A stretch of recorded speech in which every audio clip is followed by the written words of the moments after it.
Then God said, let the waters swarm with fish and other life. Let the skies be filled with birds of every kind. So God created great sea creatures and every living thing that scurries and swarms in the water, and every sort of bird, each producing offspring of the same kind. And God saw that it was good. Then God blessed them, saying, be fruitful and multiply. Let the fish fill the seas, and let the birds multiply on the earth. And evening passed, and morning came, marking the fifth day. See, on day 2, God separated the waters above from the waters below. Now on day 5, God fills the waters below with fish and the sky with birds. For the first time, the earth is inhabited by creatures that can breathe and move and mate and fight and hunt and forage and multiply and spread out and start families. There is something of free will within the order of creation. These living creatures are the first to receive a blessing from the Creator, to be fruitful and multiply, to fill the waters and the sky. God's blessing is one of permission and encouragement to do what His creatures are made to do. There's a freedom to living within the order of creation. Something I thought about recently, though, is there something special about birds and fish in particular that they would get their own day dedicated to them? Looking back at Genesis 1 verse 2 again, we see that the Spirit of God was hovering over the surface of the deep. And that word hovering is also the word for fluttering, like a bird. Then at the baptism of Jesus, we once again see the Spirit of God descending like, wait for it, a bird.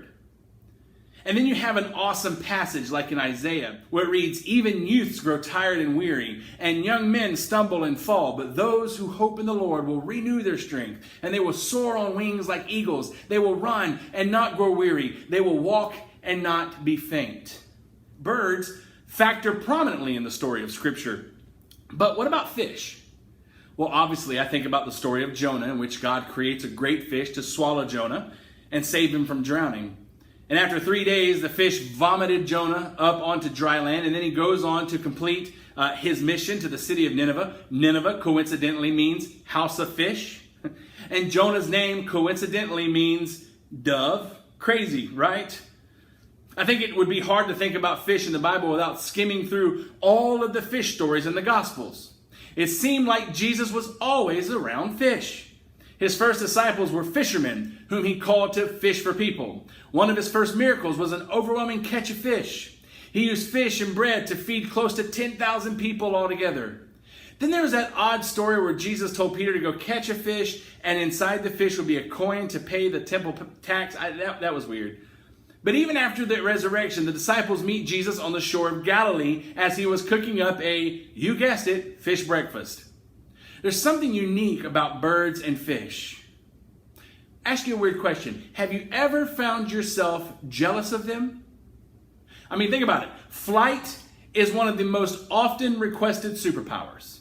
If you look at the long list of possible superpowers, 9 times out of 10, somebody will say, I wish I had the power to fly. Because everyone wants to fly. Nearly 500 years passed between the flying machine drawings of Leonardo da Vinci in the late 1400s and the first actual manned airplane developed by the Wright brothers in the early 1900s.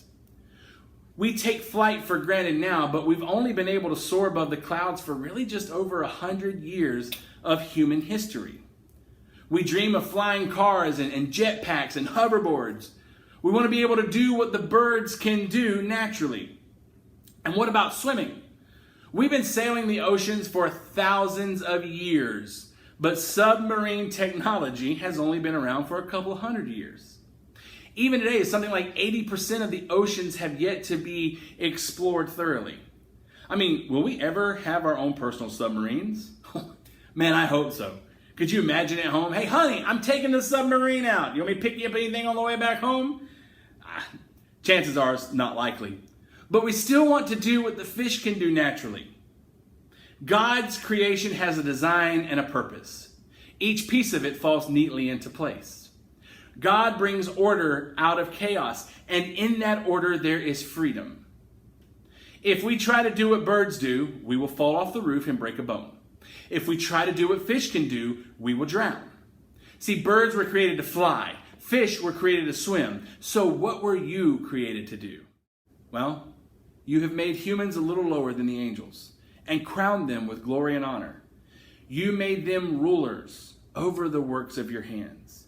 You put everything under their feet, all flocks and herds, and the animals of the wild, and the birds in the sky, and the fish in the sea, and all that swim the paths of the seas. Until next time.